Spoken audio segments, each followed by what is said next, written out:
मित्रांनो, कालच्या व्हिडिओमध्ये मी तुम्हाला सांगितलं होतं, मी थोडासा वाद घातला होता ताईसोबत. तर त्या दिवशी ताईने मला शिळ्या पोळ्या दिला असा माझा अंदाज होता, आणि तो त्यांचा अंदाज आज खरा निघाला. कारण की आज चपात्या आलेल्या आहेत. आजच्या चपातीच्या चवमध्ये आणि त्या चपातीच्या चवमध्ये थोडंसं फरक वाटला मला.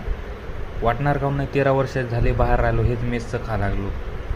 पकडतेच चोर अशी. म्हणजे थोडंसंही माणसाला बोललं की असं करतात भाऊ मेसवाले, डायरेक्ट शिळी चपाती. हे काय आजचा नवीन अनुभव नाही. खूप वेळा वेगवेगळ्या मेसवाल्यासोबत मला अनुभव आलेला आहे. थोडंसंही बोललं की ते करून टाकतात गेम. त्यांना माहिती आहे बाहेरची मुलं काय बोलणार आहे, तर बोलून आपल्याला मेस बंद करतील. पण हे असं निमूटपणे कोण सहायचं, कितपर्यंत सहायचं.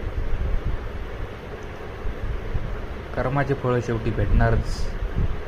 I believe in karma, that's all.